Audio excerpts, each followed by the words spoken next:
Fala, minha tropinha, tranquilidade? Rapaziada, hoje o papo aqui é reto, porque a gente aqui não mostra só lucro não. A gente mostra a realidade do mercado. Muita gente me viu postar agora o lucro do último mês, tudo muito bonito, tudo verde, mas a verdade é que o trade é uma guerra mental. Eu tô passando por um momento difícil de aprendizado agora e percebi que o meu maior inimigo não é o gráfico, é a minha própria cabeça. Cara, eu comecei a errar onde não errava antes. E por quê? Porque eu deixei a ansiedade e o ego sentar aqui na minha cadeira de trader. Hoje eu vou te mostrar então 3 erros psicológicos que estão me testando e provavelmente também estão te impedindo de lucrar. No primeiro erro, vamos falar sobre a mentira da oportunidade única, tá? Que é o famoso FOMO. Primeiramente, o que é o FOMO? Cara, o FOMO é uma abreviação de uma frase em inglês que significa Fear of Missing Out. A pronúncia eu não sei se está muito certa, mas acho que deu para entender. Traduzindo, esse é o medo de ficar de fora. Sabe aquele medo de perder uma oportunidade de ouro? Quando você vê a vela dando aquela arrancada, seja para cima ou para baixo, e você tá de fora da operação, e aí acaba entrando por puro medo de ver o bonde passar sem você. Mas, cara, aí é na ansiedade, na emoção e no FOMO, tu acaba entrando numa operação toda errada e sai no prejuízo. Esse é o FOMO.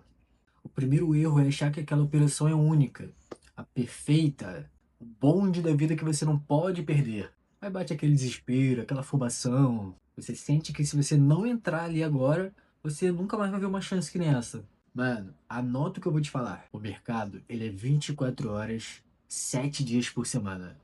Amanhã o gráfico vai estar lá do mesmo jeito. Quando você entra pelo medo de estar de fora, o FOMO, você já entra errado, mal posicionado e com o psicológico abalado. A ansiedade é o que te leva ao erro. Presta atenção nesses sinais, viu?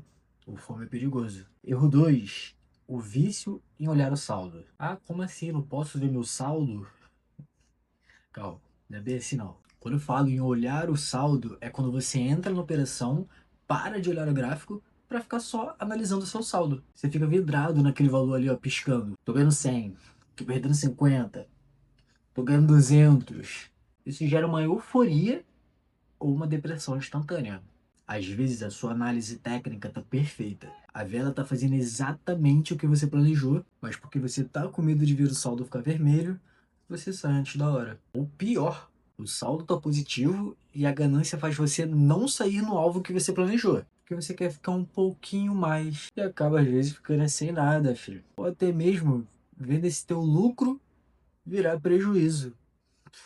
O segredo é, esquece esse saldo enquanto a tua operação tá aberta. Foca na tua técnica, foca na tua análise que você fez para estar ali naquele momento da operação aberta, porque, mano, o saldo, ele é consequência do seu acerto técnico, e não o contrário. Agora vamos para o erro 3. O trade de vingança e a dívida invisível. Cara, esse aqui é o erro que quebra a banca, tá? O desejo de recuperar. Tu perdeu US$ 500 em uma operação e teu cérebro simplesmente diz: na próxima eu tenho que fazer 600 para cobrir o prejuízo. Mano, o mercado não te deve nada. Ele não tá nem aí pro que você perdeu ou ganhou no anterior. Cada trade é uma história nova. Quando tu entra querendo se vingar do mercado, tu coloca uma pressão absurda nos teus ombros. A probabilidade de você perder o trader, ela já é alta naturalmente. E aí, com essa pressão de você recuperar o que você perdeu no último trade, ela vai triplicar, filho. Começa a ver entrada onde não existe, faz overtrade, bagunça todo o teu gerenciamento de risco. Cara, tem que entender uma coisa, o mercado tá aqui é para tirar o teu dinheiro. Ele é soberano. Mano, aceita o stop, ó, levanta, respira, bebe uma água, vai na rua, faz o que precisar para relaxar a mente e voltar com a mente mais tranquila para você voltar a analisar e não sair entrando fazendo trades para querer recuperar o que você acabou de perder. Tem que controlar a mente. Trader é 90% cabeça. Quando você já entende o gráfico, claro. Se você não está no controle das suas emoções, tu também não está no controle da tua banca não, meu irmão. Eu tô voltando pro básico, respirando fundo, aprendendo com todos esses erros que eu citei agora e entendendo que amanhã o mercado vai estar aí de novo. Não se cobre tanto. Você tem que entender que o erro, ele faz parte do processo de aprendizagem, mas tu tem que aprender com o erro. No próximo vídeo eu vou falar um pouco dos erros técnicos e também sobre a rotina, que é um desafio. E aí, o que vocês acham? Comenta aí qual desses 3 erros psicológicos mais te atrapalham e qual que você está ainda aprendendo a lidar com ele. É isso, tropinha. Até a próxima.